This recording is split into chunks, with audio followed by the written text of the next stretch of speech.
contra um mundo melhor. Uma crônica politicamente incorreta com Luiz Felipe Pondé. Os americanos dizem que só duas coisas da vida são seguras: a morte e os impostos. Sobre esta primeira, ela é seguramente, se não a principal, uma das principais razões para a existência da religião desde a pré-história. Porque a morte significa o fracasso final, o descontrole, a falta de liberdade de existir até quando você quer. Não é à toa que mesmo nas religiões a morte ela é apresentada não só como, digamos assim, a morte biológica, mas como um conjunto de significados associados à transformação. Assim como em sonhos, muitos psicólogos interpretam sonhos com morte como sonhos de transformação, de que você precisa passar de uma condição na vida para uma condição mais evoluída, por exemplo. Não é à toa que nas religiões a morte está sempre associada à ideia de que você vai para um mundo melhor ou para um estado em que você vai ter que lidar com os problemas daqui que você fez para poder ir para um mundo melhor.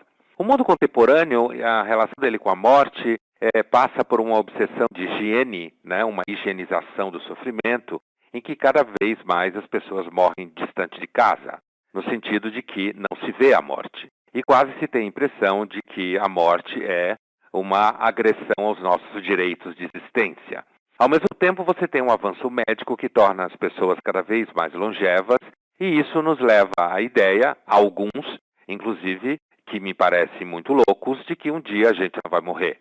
Não há dúvida de que talvez a gente venha viver 150 anos ou 200 anos, o que me leva também a crer que o tédio vai ser gigantesco. A sociedade do futuro tem de ser uma sociedade de pessoas que vivem muito, que não têm filhos e não sabem muito bem o que fazer com essa longevidade depois que já tiver visitado a Lua em férias. Do ponto de vista da filosofia grega, a gente conhece uma citação famosa que o Platão faz, o Freud também era encantado com ela, pela história do Édipo, que é o oráculo de Delfos, do deus Apolo, em que ele diz: conhece-te a ti mesmo. Essa frase do Apolo não significa que a gente deve fazer terapia.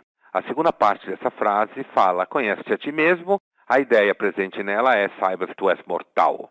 Ou seja, a morte sempre foi um marco na condição humana, um diferencial entre nós e os deuses, um grande não ao nosso desejo de controlar tudo. E nesse sentido, ela é profundamente uma instância de profunda sabedoria, principalmente quando você tem muito sucesso na vida. Por isso, não é à toa que em Roma alguém dizia sempre para um general de sucesso: lembras que tu és pó. Então, apesar da morte não ser uma coisa linda nem bela, sem dúvida nenhuma, ela é uma constante na nossa vida, nos lembrando que, principalmente quando a gente tem muito sucesso, a gente deve lembrar que é pó. Luiz Felipe Pondé, de São Paulo, para a Rádio Metrópole.